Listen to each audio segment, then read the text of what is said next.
This is a portrait of Iver Jåks. Iver Jåks was born outside Karasjok in Norwegian Sápmi in the fall of 1932. He passed away in the same village in 2007 after a long career as one of Northern Norway's most acclaimed artists.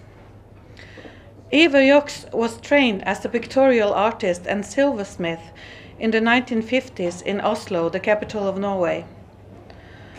Later, he went to the Royal Danish Academy of Fine Arts in Copenhagen. Jåks' education in Denmark brought him into contact with a world of art that was far removed from what he had experienced during his childhood and adolescence in northern Norway.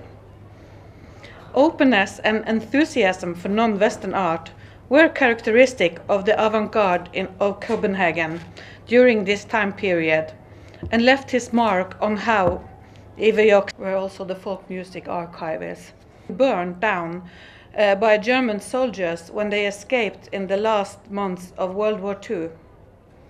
By this brutal action, the Nazis also exterminated unknown amounts of valuable duodji.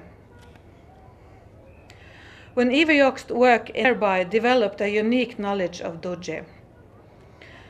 The artist later specialized in the subject when he worked as a teacher at the Sámi University College in Karasjok. His relationship with duodji was to call it the University of Tromsø from now on, because that's the campus I'm talking about. The first time I saw this very stone was when I visited Iver Jåks in the 1990s at his home in Tromsø. He had placed it on a table outside his front door of his new apartment in the middle of Tromsø city. Tromsø is the largest city in northern Norway. He told me then that he believed it to be a genuine seidi. Seidis are natural formations that the Sámi previously regarded as being holy. People made sacrifices to seidis in order to communicate with and worship their old gods.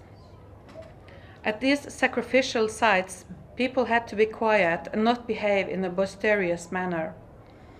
In accordance with the old Sámi belief, nothing should be removed from a place of sacrifice, but should remain there until the forces of nature had consumed it. Iver Jåks called the seidis, quote, divine stones which could allow access to the soul of nature, quote end. I think the artist found comfort in the ancient stone that connected him to a genuine Sámi culture. Now at the library at the university in Tromsø. I found this picture from an exhibition that could have been from the late 80s. Here the same seidi stone is situated on a wooden trencher, embraced by reindeer horns and 3 pieces of black wood. The trencher is actually in 2 pieces, where small narrow parts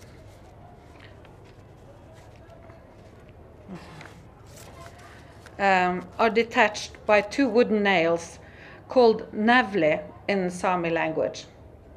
The navlis have been used in traditional duodji for ages. The particular thing is the name of this exhibition object. It is called The Wandering Seidi is Coming Home. It is nothing alien to the Sámi culture surrounding this stone, like the clean-cut exposure at the university. But even if we wanted to restore this sculpture, it could never be done like the picture again. Iver Jåks continuously rebuilt his sculptures. He encouraged disintegration, and when something collapsed in his installations, he simply used the objects in other works. Jåks often incorporated new elements into his sculptures or removed others. In the early 1990s, Iver Jåks was giving some logs from a house that was being restored in Tromsø. They were old logs that had a long and useful life. Jåks left them outside, exposed to the elements for a couple of years to allow the forces of nature to leave their marks on the wood. He then carefully treated the wood without using any sharp tools. Instead of implementing a design of his own choice, he encouraged the wood to display its annual rings and fine patterns.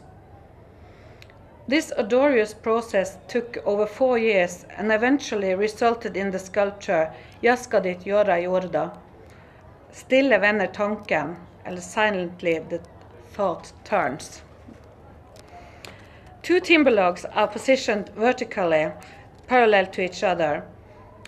They have been attached to each other with a wooden bolt. Between the logs, several reindeer horns have been woven together and tied to each other with braided leather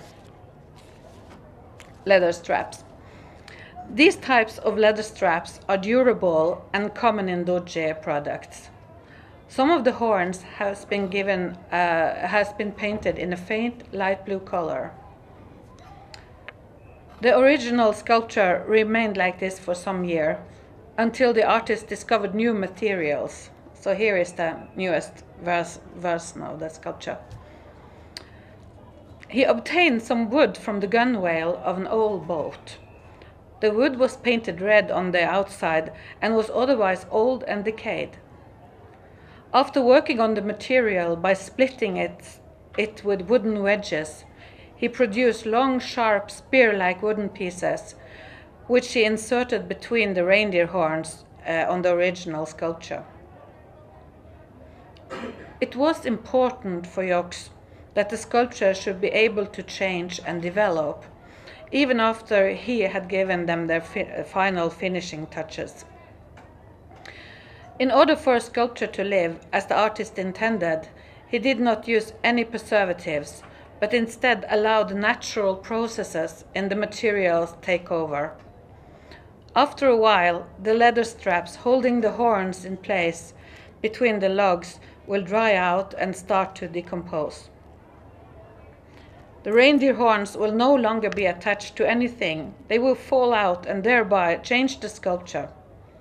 Jåks was not concerned that his sculpture should leave any traces, but that they should be allowed to disappear when the time was up.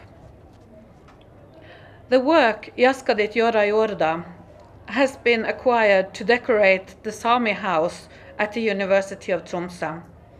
In other words, its only function is to serve as a work of art. Nonetheless, it has strong links with duodji. The institutionalization of this object. Yeah. Oh, it's a difficult word. Will anybody help me? Yes, thank you. Okay. Of this object as art will therefore delay the disintegration process and any changes in the condition of the materials. But someday it's bound to change, and for how long can it be considered an artwork before it has to be removed? How much disintegration will the university tolerate? Well, not to the third and last object. This is the ballin, runebommehammeren, or the holy drum hammer. And this is the third example of how Iver Jåks incorporated Asian Sámi thinking with an avant-garde art, and it's outdoors in his home village Karasjok. Throughout his career, Iver Jåks repeatedly worked with drum hammers as motifs, both in woodcuts, drawings, and in different sculptural works. The largest iteration is this 7.5 meter tall runebommehammeren from 1983. It is placed in the forest close to the Sámi High School in Karasjok. A clear-cut shape dominates the composition. 4 solid pinewood timber logs hold 2 open cylinder-like forms extending horizontally in opposite directions. Pine is the most common tree in the particular forest, and thus the sculpture reflects and cooperates with the environment, even though it has been debarked. But in 2015, the position of the Runehammer of Berlin was altered to make room for an expansion of the school. The owners of the school building, Statsbygg, the Directorate of Public Construction and Property Management, along with arguments for the removal, were not only about the expansion of the school, but also that the sculpture would be more safe and viable in a different location. Of course, the artist was gone long time ago. He couldn't defend his work. So, the enigmatic, culturally related philosophy behind the hammer was eradicated and replaced by a square building. According to the planners, the sculpture could not be placed anywhere else in the vast forest still surrounding the school. I contend that the Berlin, the Runebommehammer, was as connected to its site in the same way as the Seidit. If they are removed, they will no longer communicate, having lost their power. The Runebommehammer is now almost as close as it can get to the white cube, in a tamed, clean, controlled environment in the schoolyard. Even though the Runebommehammer clearly is not an ethnographic object in a museum, it does not belong to a classic European art tradition either. The whole concept around the sculpture is dependent on context and display strategy. In the recent published anthology by the Sámi Art Research Project, which I am a part of at the University of Tromsø, the German art historian Christian Spies writes about strange objects, ethnographic objects between self-presentation and contextualization. Inspired by Carl Sigismund Kramer, Spies explains the term Dingbesiedlung, the ensoulment of things. He had in mind that vitality is a result of the interaction of two basic principles of objects, material and form. As much as this reflects the material's original vitality, it is nevertheless activated by the form. This bipolar focus includes a third pole, function. He looks for a holistic concept for a material. Oh, you confused me. He looks for a holistic concept for a material object, having a form and a function within a specific context. As much as a holistic perspective is fundamental to a concept of material culture and ethnology, it does not solve the problem of how to display the object. How can the object be shown in such a way that it speaks for itself? How much isolation does it need for its own vitality to be activated?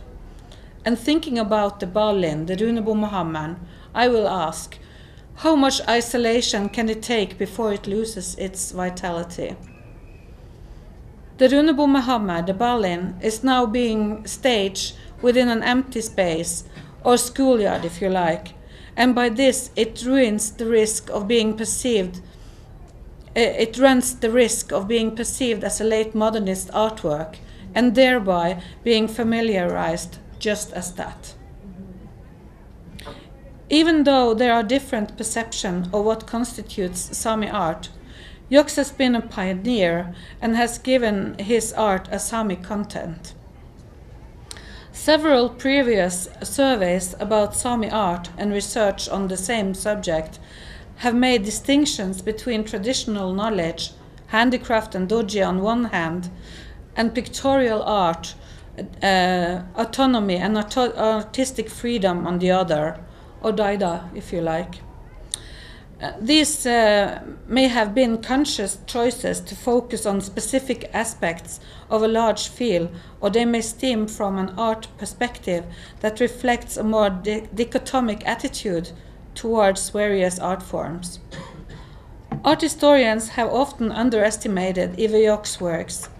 The framework of understanding has primarily confined to concepts about art historical modernism that have viewed the Sámi elements as negligible addition to pictorial art. However, in Jåks' works, various sources of inspiration are interwoven into an entirety. And it is not the case that one excludes the other. This provides the possibility for several layers of interpretation and understanding. Thank you. By letting his objects decompose, he is really giving the art collectors a hard time.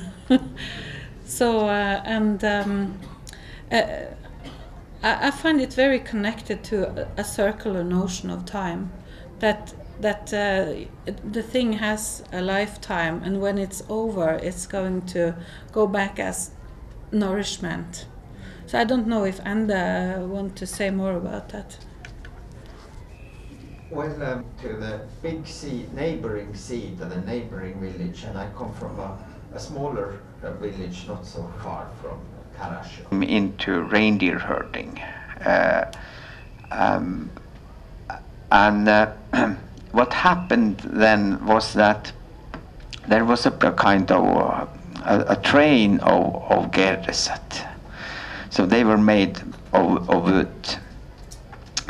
Then the snowmobiles came, and what happened was that the technology that was used in reindeer herding, it was left outside people's houses, and they were decomposing everywhere during my childhood. And we spoke a lot about decomposition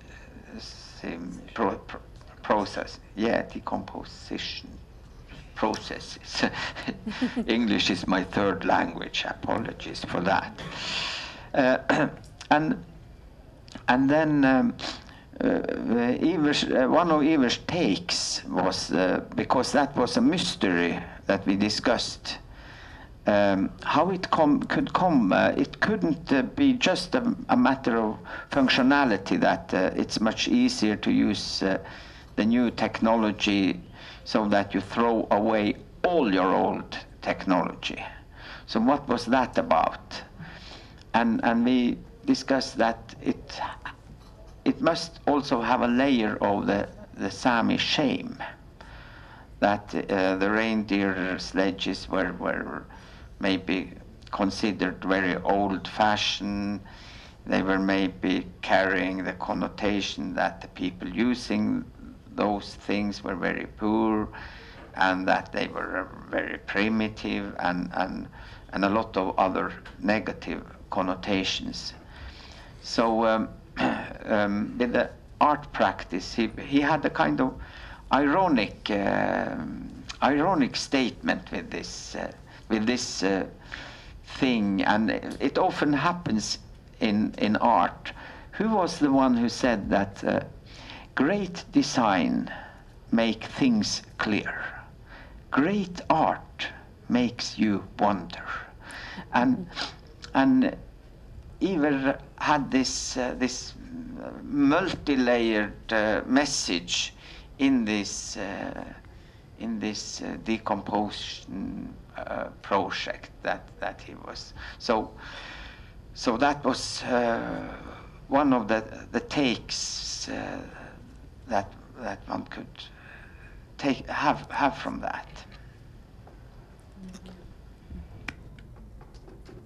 Traditionally, what was the drums? I was thinking of how the Tripuras, our people, they use basically bamboo, which and altars, for example, that I mean, they're meant to perish. But I was thinking you mentioned in the Sámi context, so it's everything is really transient, household, everything, and bamboo is used from life to death, and you eat. I mean, everything. Your umbilical cord used to be cut with bamboo. So anyway, and I think it's worshipped also. I mean, anyway, but that's a different thing. But I was wondering, you mentioned circular time, notion of time, like just that this piece would be allowed to rot, but there was something else would probably be growing somewhere. So is there any instance of that kind of art? So this is one question I have in my mind.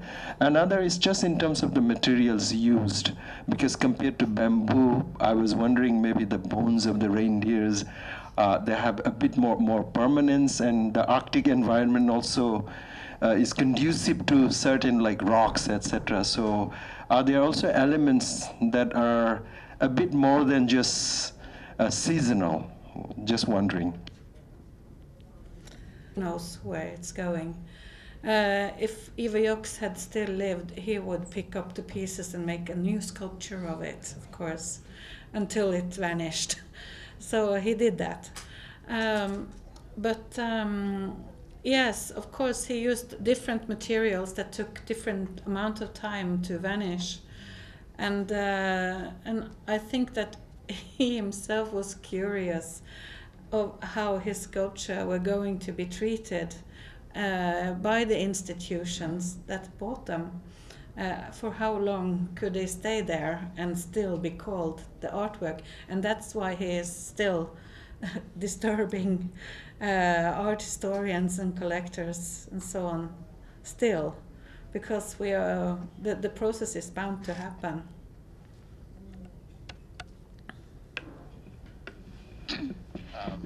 Sorry, you want to go first? We're describing. There is a lot of monumental work in terms of wall paintings, but then in thinking about it, those monuments were actually more temporary from Indigenous point of view. So they were made by individuals, sometimes groups with few people, but mostly by individuals who had a religious or spiritual experience, and then they recorded that, and it was left there, not to be seen necessarily by others. And yet those are the ones that remain. But they had much more confidence in the seemingly transient things because they were permanent. And the idea being that a drum, a song, a story, even designs for regalia were kept in the active minds of everybody who produced them. So they existed way back, they'll exist into the future. And the colonial strategy of museums is to arrest the object and destroy the ability for that knowledge, because the knowledge is passed by the individual human, the mind, but also the object that you have in hand. If you, that thing, the people are put into boarding schools or in your residential schools, and the objects are put into the hoards, the museums, I mean, there is a willful willingness or desire to destruct that time immemorial practice. And I think we have to hesitate in our veneration of these objects. Bo Dick, for instance, had this wonderful occasion where one of their, he's a person whose, one of their totem poles was arrested in captivity and somewhere near Chicago. The committee wanted it back, and he said, some objects are dead. Let's make the new one, because the idea of the spirit of the thing can be reproduced again and can't be captured in that way. And we can go to these sites to disinter them to find out what we can learn when we are, our knowledge has been arrested. But I want to close with this notion of these hoards, these museums, and what they do in the sense of security is they are addressed to the future, right? These hoards are addressed to the future by the colonizers, and they have such fear. It is the greatest sight to bring them back to life. So they're hoards. We don't want hoards. We want to find ways of making them living, and so that's the future of museums, which are places for makers, not just to tell the dead stories.